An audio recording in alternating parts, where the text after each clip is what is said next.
Hi, I'm Erica Gilchrist, the Unstoppable Woman, speaker, author, and trainer, and welcome to WTF, Women Thriving Fearlessly. And we're here today with the magnificent Althea McIntyre, career and executive coach for thebestcareerforme.com. Hi, it's Althea McIntyre from thebestcareerforme.com.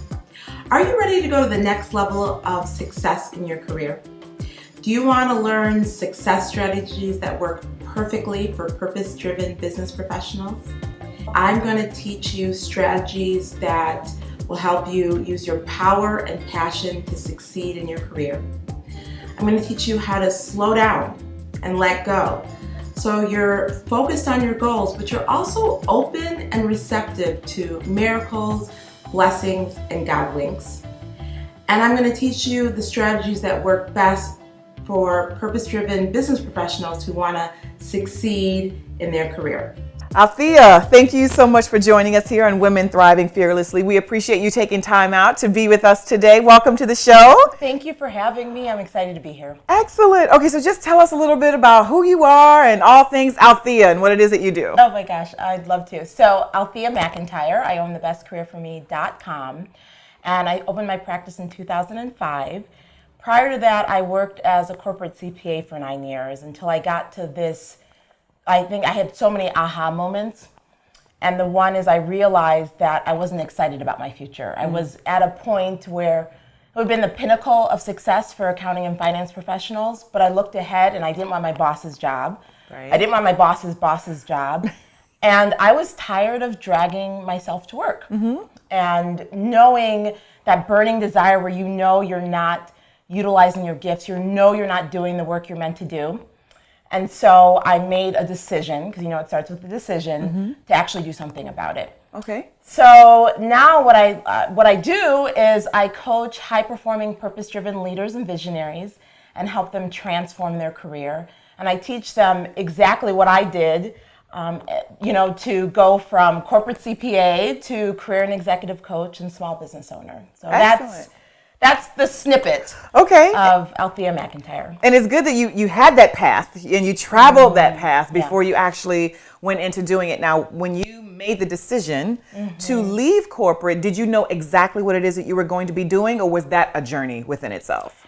That was a journey, but honestly, Erica, you have that childhood dream, and you may not be able to verbalize it, but I knew it was going to be coaching. I knew it was going to be training. At that time, there wasn't a lot of people called coaches. Right. And honestly, I didn't have the confidence to really say, I'm going to be a trainer. I want to, I wasn't confident in the title. Right. I just knew that I wanted to help people be their best self. That was kind of the phrase I used, to lead meaningful and fulfilling life. So yes, it was a journey, but I did that journey while in corporate. So when I left, so I believe in parallel tracking. I believe, because so many people think, once I leave the job, it's all going to figure it out. No, it's not. No, it's not. Okay. And so I spent the time, once I made that decision, I was in grad school and I was learning more about what I wanted to do. I was working full time and going to grad school part time, and identifying that coaching and training was the line that I wanted to do. Okay. But I wasn't confident. If you asked me, I probably fumbled some words, hushed it, but I knew in my heart. So were you terrified when you got your first client? Was I terrified? That's a great question. I think I was surprised at how easily it happened. So I had a lot of early successes.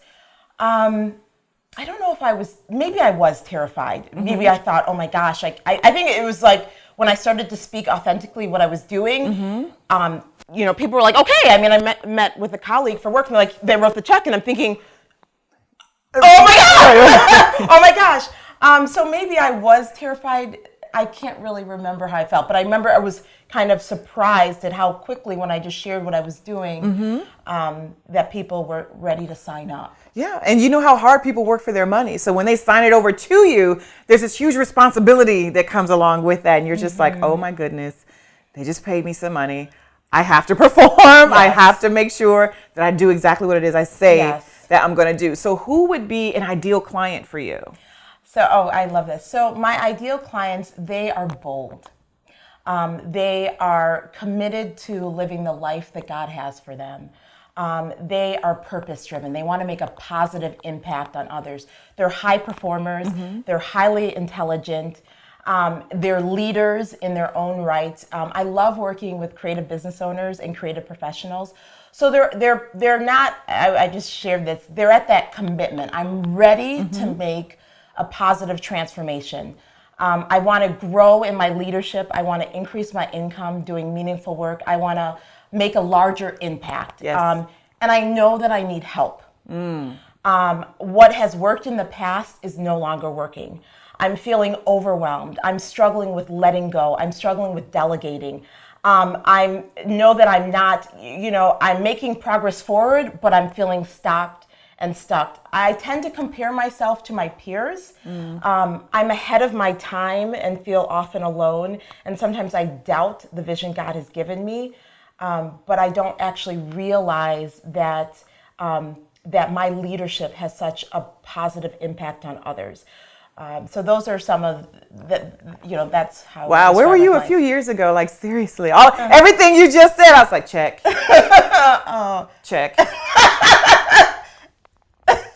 Right. Oh, that seriously, everything you just said, that was like totally me, and I was like, where were you, Althea? We needed you, but it's okay. You're doing what you do best, and what I've had to learn is you do what you do best and outsource the rest. Whatever it is that I'm good at, yes, I do it, and if I don't know how to do it, I find someone who knows how to do it, and they love doing it, and they get it done, and they get it done well, right? So I couldn't. It took me a while to learn that. Yes. And I'm still learning how to delegate. Yes. Because I'm used to doing everything by myself. So everything you said, it just resonated with me. Now, clearly there are some people who feel as if they're ready, but they're really not. No. So there are some clients you have to turn down because it's not a fit. When do you know it's not a fit?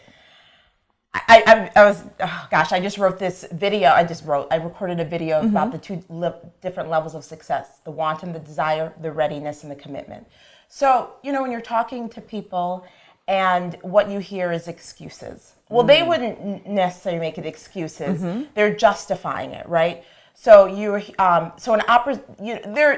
first of all, they're not clear of what they want. They're spending all their time and energy complaining about what's not working. Right. And when I'm wanting to get clarity of what's the goal you want to achieve. And I understand identifying your goal is not easy, but I really want to spend time to see what are you trying to achieve, see if I'm the best help. So if most of the time there's complaining, excuse making, then we're not ready. And excuse making can show up as, let's say someone says, I want to launch a blog. I'm really excited. I want to do some blog work. I'm just making this up. And I say to them, wow, there's this networking event for bloggers that's happening tomorrow night. Oh, I can't make it tomorrow night because, my favorite show's coming on. And I'm busy right now and I don't know if that's work. I don't network. Those things don't work. So opportunities are presented to them, but there's always the excuse of why it's not going to work and why they can't work. So you can always tell someone's readiness by what they're ready to take action on when an opportunity presents themselves. Okay. Would you work with a client who's not ready? Privately, no. Okay. Yeah, I've tried that before. And what happens, because I am a high performer and I love working high performers, when you work with non-ideal clients, what I've experienced is I'm too hard, I'm too tough, I don't understand what they're going through. I'm feeling a drain on my energy, a drain in my confidence, there's all this drain, and it's just not a right fit. Right. So even when they do achieve results, it's you're not going to get recommendations, you're not going to get referrals. The experience felt drudgery. Yes. Like you're pulling. So, what I've had to learn the hard way is to really have the confidence and the courage to say, you're not ready for this. Right. This would not be a good investment for you. And perhaps another program, a course that I'm teaching, or a free teleseminar would be the best place for you. Or perhaps working with someone else would be a great place for you to start. And it takes courage. Yeah. Yeah. To be able to turn down a check. Now, see, there's a Yeah. lot of people Yeah. who will just say, you know what, ready or not, if they have the money, I'm going to go to it. And I'm like, that's not the type of authentic life you want to lead. If there's something that just completely sucks the life out of you, you're left with no life, none whatsoever. So if you do what you do best, the money's going to come. And it takes some people a little while to understand that. I did have someone tell me, you know what, Eric, as long as that check clears, I'm fine. Ooh, if you put the money first, your happiness comes last. Isn't that right? It's this, I believe it. And and it depends on what type of business you want to have, what authenticity, what do you want to be known for? And you know what happens when you are honest with someone and say, listen, this is not a good investment, then you're building trust. Then people know that when I'm saying this is the program that you need to enroll in, she's not going to sell me anything. right. So it takes a lot of courage, right? It takes a lot of courage. And I've worked with enough non-ideal clients to have the experience of, the side effects of it, and it's not worth it. That's right. It's not worth it. So now let's switch gears a little bit. And congratulations, first of all, on building a wonderful practice, Thank a wonderful you. business. Thank I'm very you. proud of you. Thank you. But now let's just talk about Althea. Okay. So what were some personal challenges that you faced in order to be able to thrive? Are we ready for that? I have faced a lot of challenges. So one thing, and I don't often share this, but I think it's important to share that I opened my practice and my father passed, and I had to put my practice on hold. And so many times there's a lot of things that happen in life that you have to, maybe you're not going to go on the growth track that you thought. Maybe you have to, put your practice on hold. Maybe you have to say, okay, I can only do it part-time. So that was one of the biggest challenges for me, losing my father. He was someone I really depended on. He's my hero. And then my life changed with losing him. So that was one hurdle. And not to say this wasn't a challenge, but when you've gone through the valley, I'm just so grateful that I have been low. One thing I learned is even when I'm low, I can still do my work. I didn't know that before. Right. So that's one. And I can be with people down in the grief. I've been there, and you still can move forward. That's right. You can still move forward. So that's one challenge I faced. The other challenge was for me is that I didn't have any entrepreneurial friends. Okay. I know what that means. I didn't have any, and so I felt alone. I felt isolated. I didn't feel like I could share this true story. And oftentimes people will say, it's tough being a business owner, and sometimes you want to vent and complain. Right. But from the outside looking in, it's like, what are you complaining? What are you complaining about? What are you complaining about? Right. So that's tough. Or what I like to say is people think you're playing all day. So, we just tweeted, we just put on Facebook and we're having a fun time and people think you're playing all day. I know, right. So you absolutely can do these errands, right? Because you're not working, you're not really working, right? So I had to learn how to set some boundaries. Everyone knows I love Dr. Henry Cloud. If you have problems with boundaries, he's a leader, an authority with boundaries. You got to use the script. And I had to learn that I had to make my business a priority. I had to say no. I had to set boundaries around it. I had to remind people, some people in my life, it's like, I'm at work, I can't talk long. I'm at work too. Guess what? I'm at work too. Yeah. So feeling isolated, feeling alone, and I can honestly, at first I wasn't taking my business seriously to really guard those times. It's tough when you are, for myself, I'm a giver. Family's very important to me. I'm a caregiver by nature. So you've got those competing values, but you have to make some choices. Absolutely. Yeah. You prioritize prioritize. Yes. And just because people are in your family doesn't mean that they should come first. I've learned that the hard way, and it's okay. When you were talking about the valleys that you go through, mourning the loss of your father and still working anyway, not having the circle that was ideal to nurture you in that moment. When your clients go through that, it's a wonderful thing for you to be able to say, you know what, I did that. I've been where you are. I know where you're trying to go. I've reached that point. Let me help you get there. Do you share your personal story with your clients? With my private clients, absolutely. And more, you know, didn't used to share so much. I mean, no one told me in my business, you have to be authentic. You've got to put yourself out there. And I'm a private person. However, I was stunting my growth because I wasn't really sharing. Well, with my private clients, I were there, you need to share this. You need to share more of this. And I had to learn, and I'm still learning, share more. Now, with my private clients, I'm, you know, going hard and sharing, and going hard in terms of really sharing the truth, sharing what not everyone wants to share, and putting myself out vulnerable, you know, being vulnerable. But that's what is important. I think it's critical because, you know, things are different behind. Oh, absolutely. Behind the scenes. When you pull the curtain back, you go, oh, it takes all of that. Oh, okay. Yes. Nobody told me. Right. So do you encourage your clients to be authentic? And if so, do they have a really big challenge with that? Well, absolutely. I actually had a client who came to me and she wanted to, I think her question was something like, can you tell me how to fake wanting this job? And I said, absolutely not. You know, what I believe is I'm helping you be your most authentic self. So I cannot, that's not my job, and I'm not able to help you fake a job you're not interested in. Right. Or fake, so absolutely not, that's, you know, that's not what you hired me for.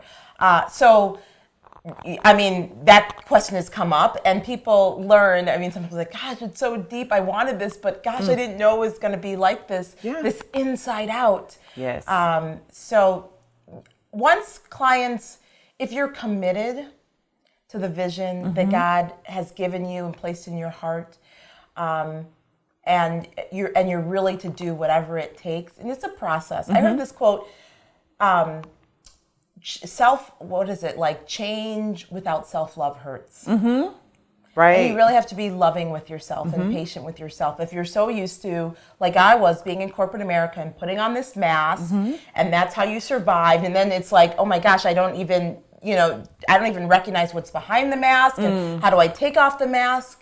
And you know what? Everything that you're saying is right in alignment with what this show is about. Oh, good. Because people, they'll look at you and be like, out there, that girl is fine. I'm telling you, she does what she does, and she's a woman thriving fearlessly, and they are clueless about what it actually takes in order to be able to do this. So with our viewers, I want to make sure that they know and understand that it's a journey. It's not something you just make a decision and the next day it's done. That's not how this works. And I'm glad that you shared that with me in terms of what it is that you struggled with.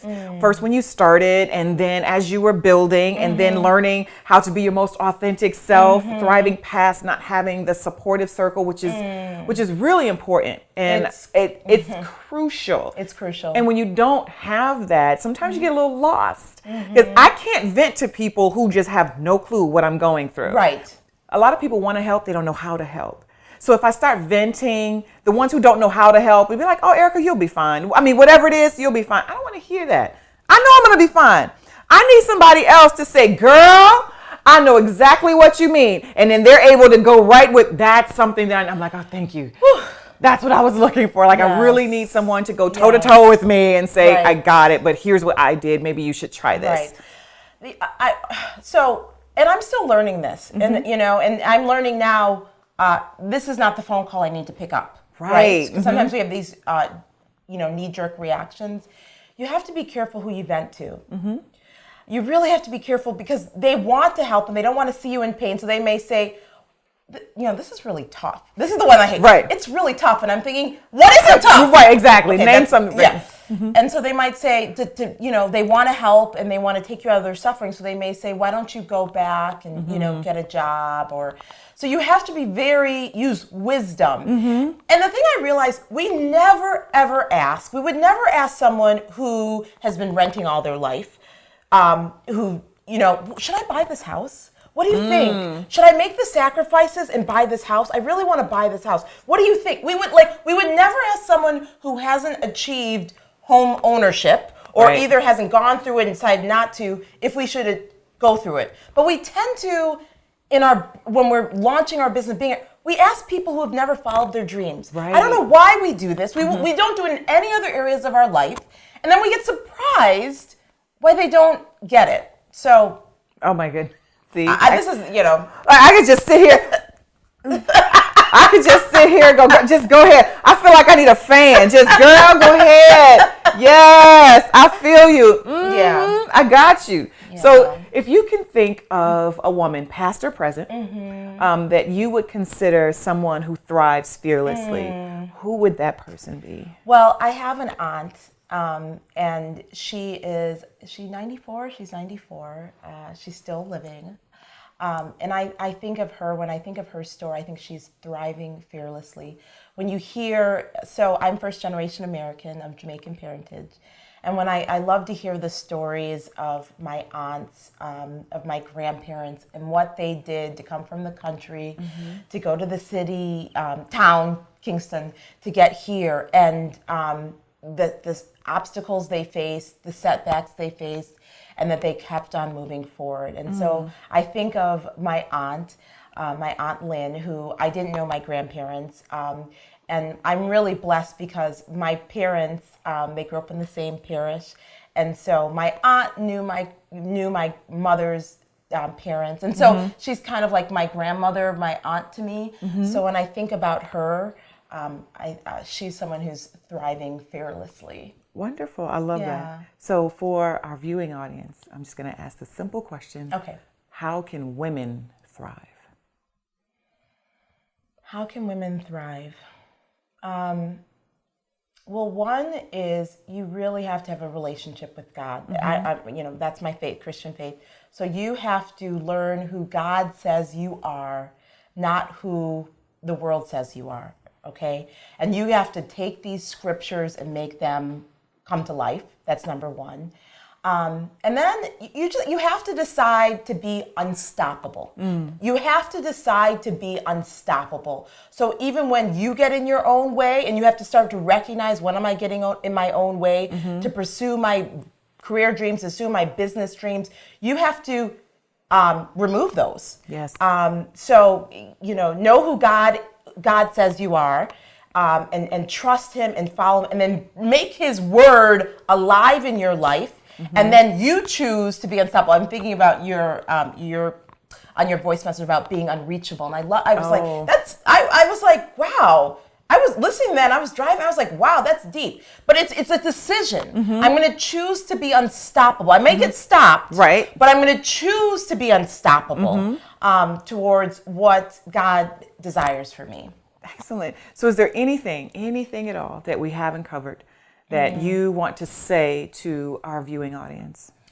Well, if there's any viewer who says, I want to transform my career, I want to experience more meaning and success, I want to gain clarity of the work that I'm meant to do, I'm considering either changing a career, launching a business, or I want to increase my income doing meaningful work that I love, I invite them to go to my website. They can download a free report on the top right-hand corner, and then we can connect.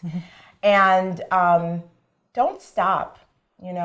Just it's so cliche. Just do it, but make a decision that you're going to commit to your dreams and not your fears. You just got to make that decision daily. You got to make that decision daily. What am I going to be committed to? What am I going to do to move forward today? And that might be one action. That might be three. But you have to make that decision on a daily, sometimes hourly. Yes. Multiple times a day. To go after what God has for you. Now, I'm gonna roll with this. Okay, I'm a motivational speaker and I like to speak life into people. You're speaking life into me right now. you. And I'm gonna say this in front of you and in front of our viewing audience because my public and my private opinion are the same. Wow. And I want to say that from the moment that we met today, officially, there's this energy that comes from you that is authentic. Oh, awesome. And Praise it comes the Lord. across in your words, it comes across in your mannerisms. And I think that it's really easy for you to connect with other authentic people who are bringing their real self. So I want to make sure I said that to Thank you you so much. in You this just moment. Bless Yeah. me so much. Oh, Praise the Lord. I'm Thank glad. you. I'm glad I Yeah. did that. Althea McIntyre. Yes. Thank you so much for joining us you. on Women Thriving Fearlessly. And I think that you are definitely a woman who's thriving fearlessly. And I wish you all the success that your heart can handle. Oh, thank you so Thanks much. for joining We us. got to do hugs. We got to do Handshakes. hugs. Yeah. I know Z is crazy with this microphone right now. It probably just went. Okay. Thank you for joining us. Thank you. Bye-bye. I'm Erica Gilchrist, award-winning speaker, author, and trainer. And thank you for watching this episode of WTF Women Thriving Fearlessly. While you're here, go ahead and subscribe to this YouTube channel and be sure to share this video with all your friends and all your social networks. And head on over to theunstoppablewoman.net where we can take your questions and comments. And until we speak again, thrive fearlessly.